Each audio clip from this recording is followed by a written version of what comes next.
بسم اللہ الرحمن الرحیم۔ السلام علیکم ناظرین، یوکرائن کرائسس کے حوالے سے ہمارے پاس آج بڑی اہم رپورٹس ہیں۔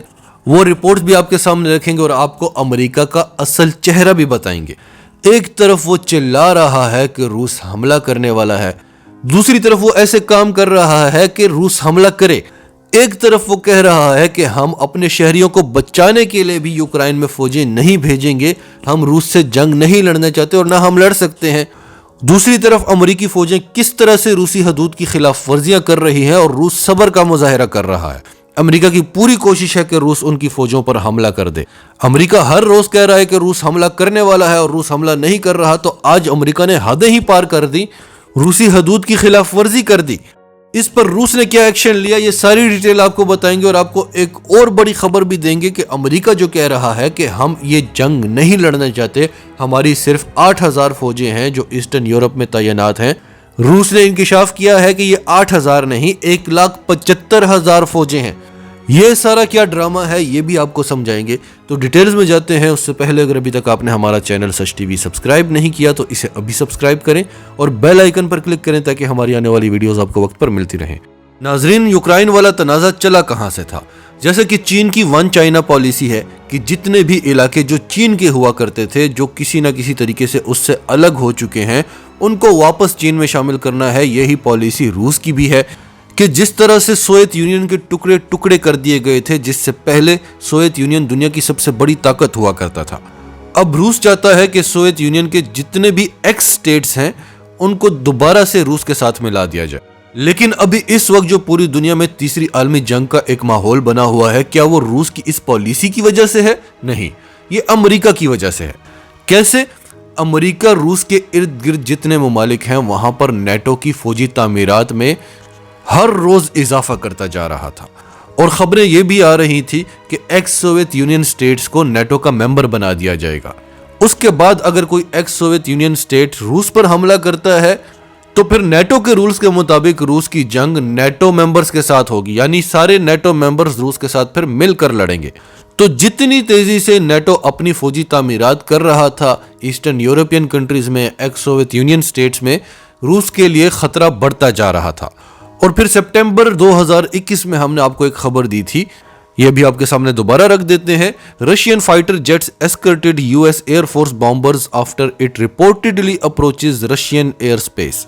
امریکی بامبر طیارے اڑنے لگے تھے اور کئی بار انہوں نے روس کی ایئر اسپیس کو وائلیٹ کیا، اور پھر جس دن ہم نے آپ کو خبر دی اس دن روس کے جنگی طیاروں نے امریکہ کے بامبرز کو چاروں طرف سے گھیر لیا تھا۔ اس کے بعد روس نیٹو سے اور امریکہ سے سیکیورٹی گارنٹیز مانگنے لگا کہ نہ تو آپ یوکرائن کو یا کسی بھی ایکس سوویت یونین سٹیٹ کو نیٹو کا ممبر بنائیں گے، اور جو آپ کی فوجی تعمیرات ہیں ایسٹرن یورپین کنٹریز میں اور ایکس سوویت یونین سٹیٹس میں اس کو آپ کم کریں گے، کیونکہ اس سے روس کی سیکیورٹی کو خطرہ ہے۔ امریکہ نے پہلے روس کو ڈرانے کی کوشش کی، اس کو چاروں طرف سے گھیرنے کی کوشش کی۔ جب روس ایکٹیو ہوا اپنے بچاؤ کے لیے تو امریکہ نے شور مچا دیا کہ یہ دیکھو روس حملہ کرنے والا ہے، 1,00,000 سے زائد فوجیں بارڈر پر آ چکی ہیں، تیسری عالمی جنگ چھڑنے والی ہے۔ چین اور روس مل کر امریکہ کو ایک نئی جنگ میں پھنسانا چاہتے ہیں جو امریکہ اکیلا نہیں جیت سکتا، لہٰذا امریکہ کی مدد کی جائے، پوری دنیا امریکہ کا ساتھ دے۔ چین کے پاس تو الیکٹرو میگنیٹک پلس ویپنز ہیں جس سے وہ بغیر فوجیں بھیجے ہمارے پورے امریکہ کو ایک جھٹکے میں تباہ کر سکتا ہے، پورے امریکہ پر ایک جھٹکے میں قبضہ کر سکتا ہے، جس سے 90% امریکی مر جائیں گے۔ تو یہ سارا امریکہ کا ڈرامہ ہے، یہ سارا اس نے واویلا کیا۔ ابھی پرسوں ہم نے آپ کے سامنے ایک ویڈیو رکھی جس میں ہم نے آپ کو جو بائیڈن کا انٹرویو بتایا، جس میں وہ کہہ رہا ہے کہ امریکہ اپنی فوجیں یوکرائن نہیں بھیجے گا۔ جو بائیڈن سے پوچھا گیا کہ امریکیوں کو بچانے کے لیے تو آپ فوجیں بھیجیں گے، انہوں نے کہا نہیں، ہم امریکیوں کو کہہ چکے ہیں کہ فوری طور پر یوکرائن چھوڑ دو، نہیں تو ہم آپ کو بچانے نہیں آئیں گے، کیونکہ اگر ہم نے اپنی فوجیں بھیجی تو ان کا مقابلہ روسی فوجوں کے ساتھ ہوگا، اور اگر امریکی فوجیں اور روسی فوجیں آپس میں لڑ پڑیں تو پھر ورلڈ وار کا آغاز ہو جائے گا، پھر کوئی بھی نہیں بچے گا۔ ہمارا مقابلہ اس بار کسی دہشت گرد تنظیم یا چھوٹے موٹے ملک کے ساتھ نہیں ہے، روسی فوج کے ساتھ ہے۔ تو یہ سارا بیک گراؤنڈ ہم نے آپ کو دوبارہ سے کیوں بتایا؟ رشین نیوز ایجنسی ٹاس کی خبر سن لیں۔ Russia hands note to US military attache over submarine incident near Coral Islands. روس نے امریکی فوج کو